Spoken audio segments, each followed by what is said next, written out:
అండి. మేము ఈరోజు బండ్లగూడ పోలీస్ స్టేషన్కి అయితే మమ్మల్ని తరలించారు. ఇక్కడ ఒక 100 మంది దాకా ఉన్నాము.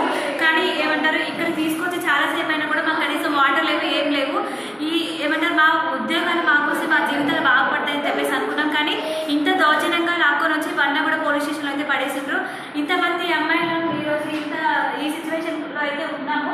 ఆలోచించండి, ప్రభుత్వం ఖచ్చితంగా దేనికి బాధ్యత వహించాలి. మా జీవితాలు ఆగమవుతుంటే రోడ్ల మీద ఎందుకు తిరుగుతున్నా మీకు తెలుస్తుంది కదా.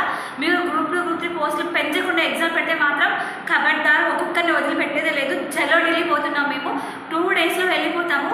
మీ ప్రభుత్వం ఇక్కడ నిరుద్యోగుల తరపున ఏర్పడిన ప్రభుత్వానికి మేము నిరుద్యోగులందరం కలిసి ఓట్లేస్తే గెలిచిన ప్రభుత్వం. ఈరోజు ఎందుకు మా బాధలు మీకు అర్థమైతే రోడ్ల మీద ఎందుకు తిరుగుతున్నా మీకు తెలుస్తుందా? మీరు జాబ్ కలర్ అంటున్నారు. ఎక్కడుంది జాబ్ కలర్? అది ఇప్పుడు వస్తుంది. ఇప్పుడున్న నోటిఫికేషన్తో మీరు కల్పిస్తే ఏం రోగం వస్తుంది? చస్తున్నాం ఇక్కడ, తిండి లేదు, తిప్పలేదు, నిద్రాహారం కూడా మానేసి తిరుగుతున్నాం.